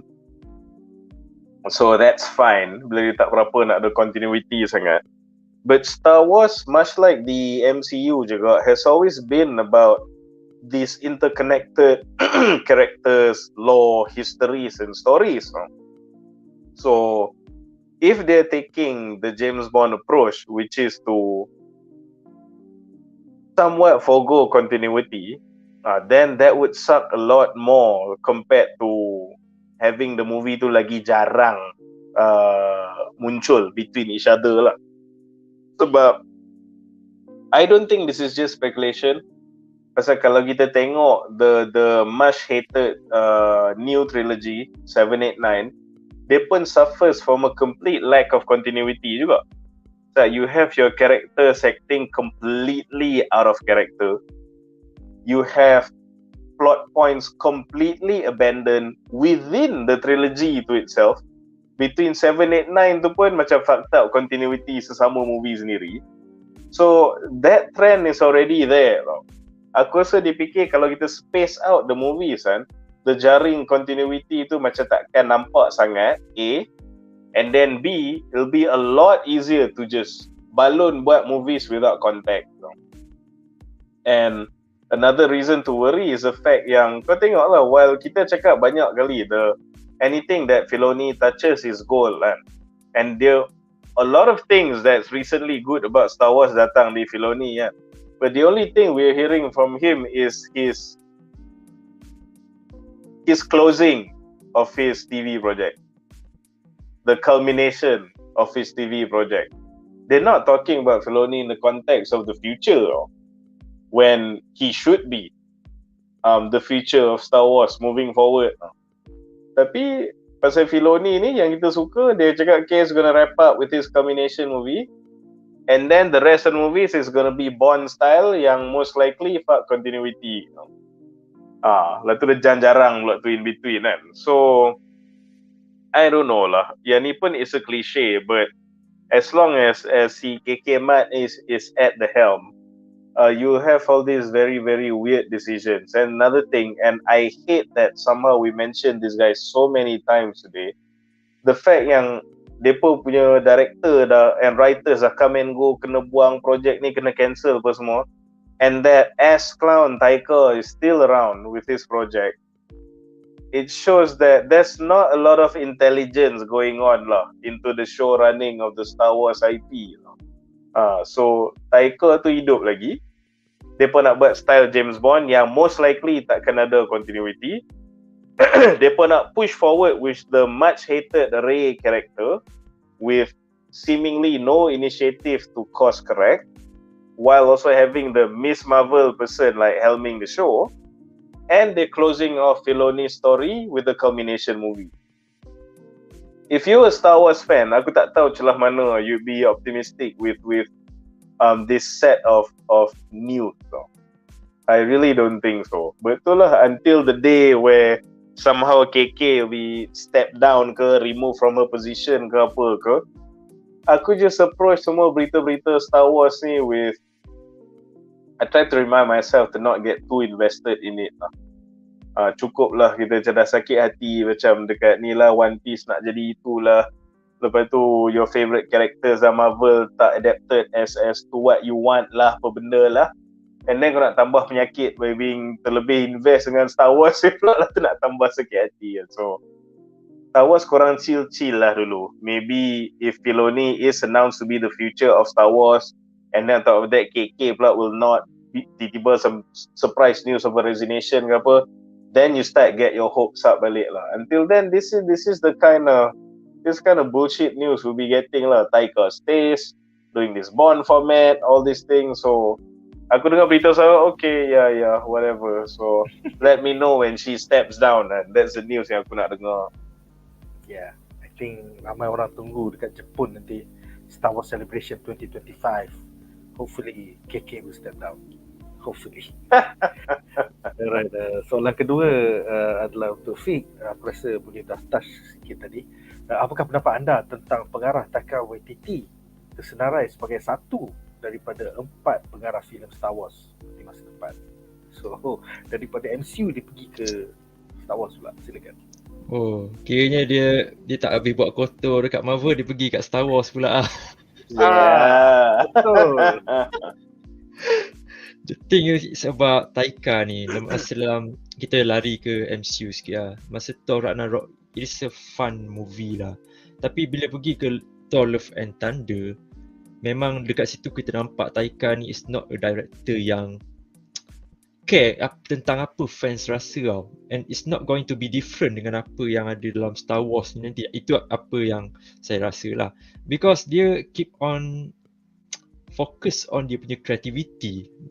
Every scene yang dia rasa lawak, and dia rasa orang akan gelak sekali dengan apa scene-scene yang dia nak buat tu. And bagi rasanya daripada pendapat audience, it's not going to work the same way macam mana dia rasa. And Taika ni saya rasa saya boleh label dia ni sebagai a director yang tak layak untuk masuk ke franchise begini.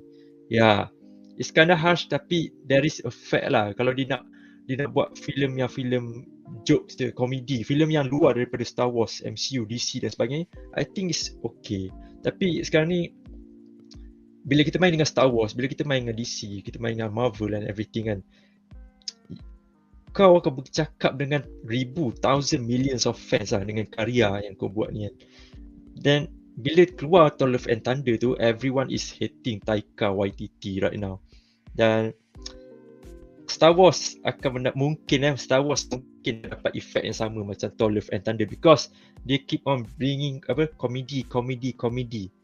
Dia tak kisah tentang gore, the God Butcher, tentang symbiote, tentang null, and that's everything tu dia tak kisah. Apa yang dia kisah adalah tentang gravity and all. I think Taika Waititi perlu ada seorang penasihat kot. Dia punya watcher lah. Okay tak saya buat macam ni? Oh tak okay, dan tukar. Something like that lah. Ataupun dia kena masuk kelas mengajar ke apa, something, pergi ke sekolah lah untuk be in this director awas untuk Marvel, DC dan sebagainya. Yeah, that's my opinion lah. Aku suka bila dia tak pegang franchise tau. Bila dia buat macam cerita pasal Hitler lah, dia buat cerita pasal vampire lah. Kita satire, sarcastic, and it works. You know, dia jadi Hitler. Tapi bila dia nak pegang franchise Star Wars, MCU, DCU, aku macam janganlah. Mungkin sebab dia tak faham lebih in-depth kot tentang karakter. Dia tak faham lebih in-depth, dan dia tak tahu macam mana nak present that character ke live action, macam mana fans suka, apa yang comic readers nak dan sebagainya. And because of that, memang orang akan benci dia lah. Dia boleh direct, but not in franchise. You need to go somewhere else dan keluarlah daripada franchise ni. Buat orang sakit hati. Betul. Macam hujung tahun ni dia akan ada filem Disney tentang coach bola yang gagal, lepas tu dihantar ke Western Samoa nak jadi coach World Cup. So yang tu nampak cool, yang tu nampak unik pasal it's a original thing, dia bukan franchise. Yes. Yeah, you should just do that, those kind of stuff. If I may add lah on this ass clown ni, so, macam Nick cakap lah tadi, dia yang later, okay, aku pula as a football fan juga, aku macam I'm interested Taika nak buat cerita pasal that American Samoan team tu, sebab that football team is a joke. Dia pun kena 31 by 1 lah dengan mana team memang sampah gila. One of the lowest ranked team in the FIFA ranking. So dia buat this movie about this bunch of lovable losers ni. Then okay lah, kau nak badutkan dia orang, make them endearing, make them funny pun semua. Then this is where your forte works. So stay in your fucking lane lah, basically. So untuk one thing yang Fik cakap juga tadi, macam aku nak sentuh juga. Fik, when you said that he it seems like he shouldn't be doing a franchise because he doesn't understand the IP, yeah. You feel that he doesn't understand the characters tadi kau cakap, betul tak? I might be a bit more critical because I personally don't think that's the case. I think he's just disrespectful. That's his problem. It's not that macam dia tak reti, buat research and then tak reti, tak apa tau. I don't think he gave a shit pun. Sebab a lot of the characterizations that he did that I did not like, bukannya macam things if you are a hardcore comic fan baru kau nampak. No, if you just follow the MCU, there are a lot of things that doesn't make sense. Because Tycoon is so bad that not only his movie is bad, he fucks up things that might have been set for the future, and he fucked things up that's already been established in the MCU tau. So case in point, kau dah tunjuk during the horrors of Infinity War and Endgame, when Thanos butchered half of the Asgardians, dekat New Asgard ada Infinity Gauntlet ice cream machine. It's like you have a Hitler ice cream machine in Poland, and kau buat cerita pasal Nazi tau. You should know these things tau. How can this guy got genocided by this alien tyrant? Ada dia punya merchandise dekat dia punya New Town. Yang tu satu. The movie Eternals was before Love and Thunder juga. They established how scary Arishem was. Just one Celestial tau. Lepas tu Love and Thunder ada dua Celestial jadi badut je. Macam elak the goats were flying off into space kan. Lepas tu Zeus pakai skirt apa semua, completely unnecessary. And then it's like he just doesn't respect law that has been set. He doesn't respect power levels. And these are not things you need to go on a deep dive into comics untuk faham. He just does not give a flying shit. He is disrespectful. Dia tak kisah. Screw you guys. My biggest problem with him is that he doesn't care. It's not that he doesn't know. Kalau doesn't know tak apa. Benda-benda ni dalam MCU tau, bukan kena baca komik. And he contradicts everything for the sake of doing jokes that like 3-year-olds will laugh to. This is my problem with this asshole. Aku harap projek ni akan jadi macam projek pelakon Wonder Woman 84, pengarah Wonder Woman 84 tu.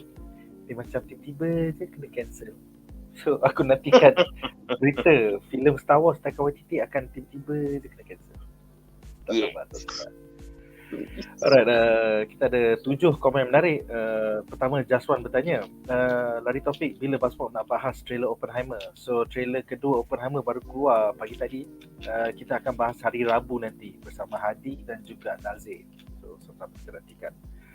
Seterusnya, Wan Faris bertanya, korang rasa Knights of the Republic akan nanti live action bila? Well, sekarang ada 4 projek filem. Lepas tu KK Mat nak buat 3 tahun jarak. So kau 3 kali 4, 12 tahun. Kau tunggulah 12-15 tahun lagi, maybe akan ada lah kot Knights of the Republic live action. Lambat lagi. Seterusnya, ini soalan untuk Munif ya. Munif dah main ke Star Wars Jedi Survivor? Game yang itulah aku sebab hari tu berkata masa dia first release tu macam very bagi apa semua kan, and I'm sure dia akan ada some patches from the developers nanti. Besides, aku tak start lagi sebab currently aku tengah busy main game. Sebab aku everyday wajib main Genshin Impact. Lepas tu keluar pula Honkai Star Rail ni, baru keluar aku tengah memang addicted gila main datang ni. While at the same time Hogwarts Legacy pun aku tengah having so much fun explore the world. Dengan lah tu baru raya pula tu semua, memang tak sempat lagi. So tunggulah maybe until the next price drop dia ke apa, baru aku can get the Jedi Survivor for sure lah. One of the games yang definitely aku akan dapatkan. Alright. Seterusnya kita ada soalan daripada Nazmi Ali yang bertanya, Just nak tahu kenapa George Lucas tak suka dengan karakter Mara Jade. Aku rasa pasal nombor satu, watak tu bukan creation oleh George Lucas. Dia ada daripada penulis novel Timothy Zahn yang membuatkan trilogi novel Heir to the Empire, Dark Force Rising dan juga I Can't Remember the book. So dalam ni juga kita dapat Admiral Thrawn. So the main reason juga ialah George Lucas tak suka Mara Jade pasal it goes against the rule that Jedi ada celibacy. Dia tak boleh ada attachment in life. So dah lah watak tu popular sangat dalam siri trilogi novel tu, sampai masa diorang buat siri novel New Jedi Order, diorang bagi Luke Skywalker kahwin dengan Mara Jade. Betul dia dapat anak lagi. So memang George Lucas tak suka lah. George Lucas memang kalau boleh tak nak Luke kahwin dengan sesiapa. Macam tu lah. Seterusnya Okay, Daus tanya soalan tentang Jedi Survivor dah jawab. Tentang WWE ada new belt, agak-agak siapa yang akan menang di World Champion tu, silakan. Yang WWE belt baru tu tak silap aku dia buat special macam championship for the heavyweight kan kali ni. Sebab dia kalau tengok dulu kita ada cruiserweight belts for the smaller guys. So aku rasa this is quite interesting something new. So this belt baru ni is for the heavyweights. Aku tak apa kenal sangat the new age wrestlers, tapi aku rasa depa buat belt yang for the heavyweights is definitely nak bagi pada Mamat that really huge black wrestler yang lawan dengan Seth Rollins masa kat Backlash kan. So kau tengok balik nama dia apa, I'm pretty sure dia tengah buat belt ni for this guy sebab Vince sangat suka big wrestlers tau. Kalau kau tengok dia selalu akan buatkan skrip tu bagi big wrestlers menang, walaupun Triple H and the new creative team nak bagilah yang the underdogs yang badan biasa-biasa pula menang. Macam these days the heroes bukan macam badan-badan Schwarzenegger dulu kan, yang badan fit slender ni, tapi tu the model of the heroes these days. Tapi Vince is so powerful and WWE, dia nak agak yang besar. Okay fine, kalau yang besar tak dapat ni, dia akan buat new title for the big guys ke apa contohnya kan, which I think this is what this new championship is about. And aku rasa kau tengok that huge guy yang dah lah dia pakai legacy move dia sekarang duk adopt the choke slam this new wrestler duk pakai choke slam sekarang. So I think it's to give this guy a title. Aku tak ingat nama dia, dia lawan Seth Rollins itu. Kau tengok lah, probably that guy tau. Nice. Alright, second last question. Ash bertanya, adakah filem Blade akan menjadi filem paling bermasalah dalam MCU? I don't think so. Kalau kau tengok kita punya bincang last Monday, dia ada penulis baru daripada HBO's True Detective, akan bergabung balik dengan pelakon from True Detective tu. And then at the same time pengarah dia pun daripada HBO's Lovecraft Country. So you got a good director, you got a good writer. Unfortunately sekarang ada writer strike. So produksi Blade terkendala bukan pasal masalah tukar director ke apa ke, tapi mogok throughout the whole Hollywood. Tak ada penulis yang bekerja ya. So apa-apa produksi filem, produksi seri TV, bila tak ada penulis on the set, it affects the shooting. Pasal penulis ada the whole story in their head. So dia boleh jaga continuity, dia boleh jaga macam interpretation line tu tak cukup bagus, kau kena cakap dengan lebih. So no writers are working on the set. So that's why Blade terkenala. So it's not film. Aku ada one thing to add untuk Ash punya question ni, apa tau. Consider this lah, sebab even before the writer strike ni pun yang membuatkan the movie ni on hold kejap. Before that kan you have the whole thing where Mahershala Ali did not agree with some of the writing and characterization semua kan. So you have that Mahershala Ali punya incident, and then kau ada the fact yang movie ni pause when the writers are not available lah, is what the writer strike is. It actually shows me that they care for the product. They care for the product. So, Mahershala Ali dia tak macam take my paycheck, kau write aku as some bullshit thing, aku berlakonnya whatever. Tak. Even the lead actor really cares for the character. So dia tak nak continue kalau dia rasa tak senang with the characterization. And then the fact yang movie tu tak jalan when the writers are not available pun is sebenarnya bagi aku, this is all assuring news yang the movie is probably going to be good sebab they care. So on the other hand, di dalam while this whole writer strike is going on, the very shitty Rings of Power business as usual lah. Rings of Power is not affected by the writer strike. So that tells you a lot about the show. Amazon Prime showrunner dia dah lah writers, and then there's also the writing team. Tak ada seko pun on set. Dia kata tak apa, kita boleh shoot. Jeff Bezos macam, saya Lex Luthor, saya tak kisah. Writer strike ke, tak ada writer strike ke. Aduh. Alright, so be assured Ash, aku rasa it's gonna be alright. Blade's gonna be alright. Stranger Things pun season terakhir dia pun sekarang tergendala pasal a good show. Writers, so they care, therefore they stop. Ring of Power jalan, memang kelakar. Itulah kan. Soalan terakhir, adakah panelis yakin Bob Iger boleh selamatkan The House of Mouse yang tengah keadaan parah sekarang? Okey, jawapan dia simple ya.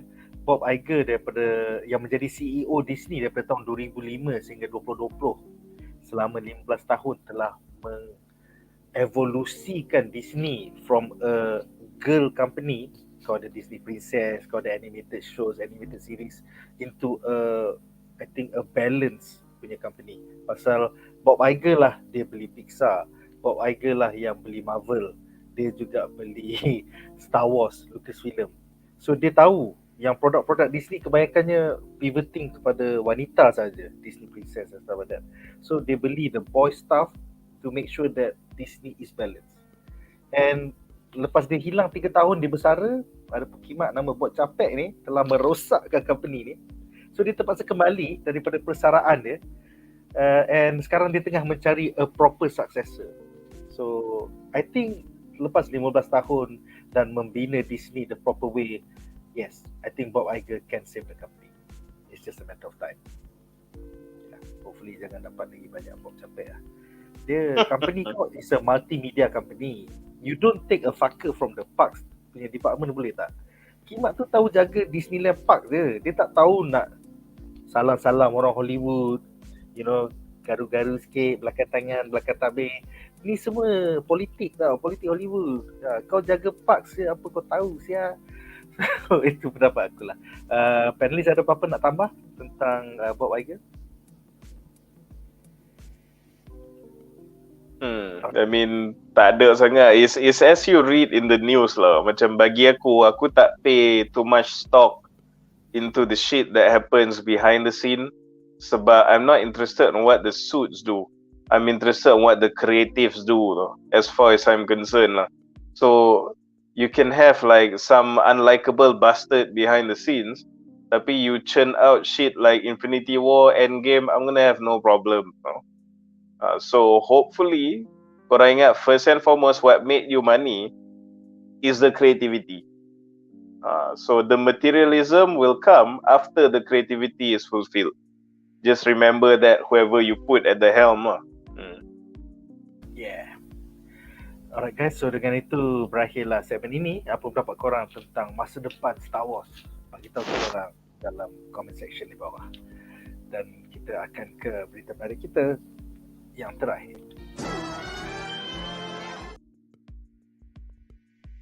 Alright, so berita menarik kita yang terakhir adalah tentang casting Mortal Kombat 2.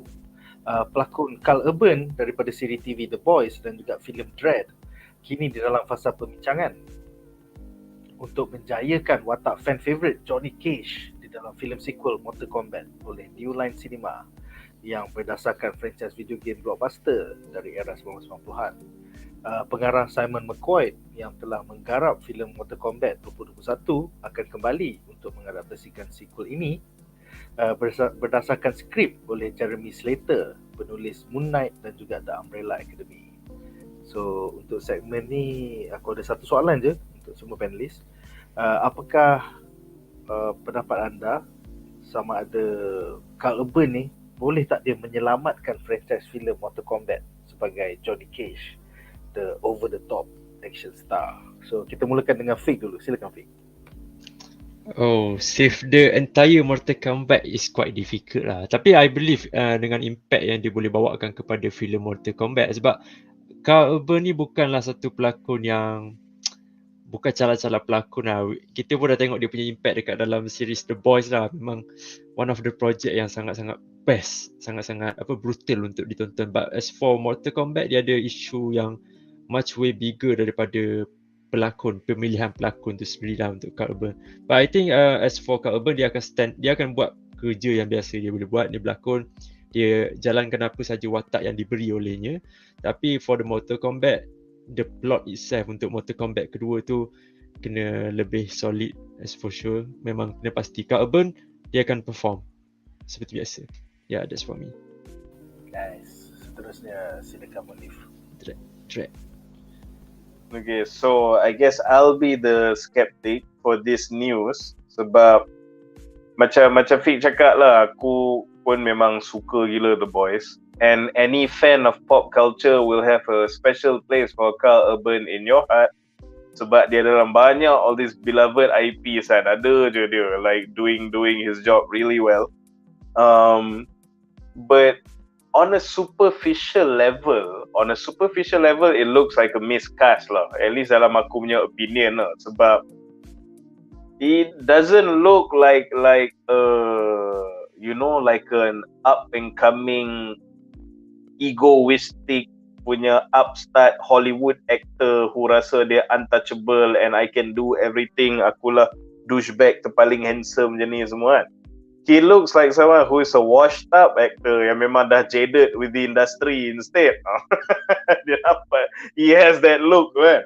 Sebab even dalam The Boys pun nampak dia very brutal and brooding and jaded macam tu. All things are completely opposite with Johnny Cage who his general vibe is that he loves life now.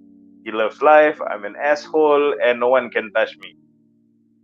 Oh, Ash betul. Actually, The Mist tu ada lagi Johnny Cage punya vibe WWE kan, betul? Tapi having said that, tu aku punya skepticism punya hak. Having said that, before The Boys, no one thought he could pull The Butcher juga. At the same time, no one realised that dia boleh jadi this very, well, aku rasa tak perlu describe yang panjang lah, kau faham lah karakter Butcher ni macam mana kan. In fact, aku pun ada that same skepticism because masa aku tahu dia cast as Butcher, the first thing I thought as a comic reader is that he looks fucking nothing like the Butcher. Memang tak sama langsung. Lepas tu, and we've seen him in the movies that he's acted in so far. Aku cakap, boleh ke dia jadi this? Macam habis violent pun tengok dalam Dread lah. Tapi tu the more macam the strong, silent type-nya violent. But Butcher ni, he's violent but with a dash of this morbid personality. Dia ada kan. So, but then suddenly, despite completely tak nampak macam the Butcher in the comics, he pulled it off big time. And aku ni someone who is very nitpicky about comic accuracy. And yet, what he did with Butcher, I'm like, a lot of it, aku boleh kata is a lot better than the comics even. Which is insane. So I definitely give him a chance as Johnny Cage lah. Tapi tu, he definitely needs to jack up lagi and somehow make himself look like a lot more youthful ke apa. But then again, we don't know. It could be macam a completely different take of Johnny Cage juga. Sebab kalau if he's gonna be in the sequel of the Mortal Kombat movie yang kita dah tengok tu, meaning they're gonna lean heavily into the mysticism and the magic of dunia Mortal Kombat ni. So kalau kau tengok the origins of Johnny Cage pun, dulu macam masa aku budak-budak tengok, aku ingat kan macam he's just some guy who can fight. So macam kenapa pilih Johnny Cage? Yang lain ni macam monster empat lah benda. Why is this guy in the tournament kan? So later on, as they develop the lore tu, apparently Johnny Cage is descendant from this Mediterranean punya cult yang create fighting warriors macam to serve as macam gods punya avatar lah, apa benda lah. So they're probably gonna lean heavily into macam that kind of Johnny Cage tau. Macam the whole Hollywood superstar thing boleh jadi a front, tapi sebenarnya he's this really brutal Mediterranean based some kind of religious cult creating warriors in service of God. So that kind of Johnny Cage with the Hollywood tu as just a 2D facade kan. They can go, and we could totally see Carl Urban pull that shit off lah. Boleh even adapt a bit of that butcherness into the role lah if they're going with that direction. But itulah, despite aku punya skepticism, Carl Urban has surprised me before. So never say never kan. So whatever it is, I'm just looking forward to everything that Carl Urban is in lah. Whether I'm worried or not worried about the casting choice tu. So itulah. It's a testament to how great a character he is and how lovable a person he is.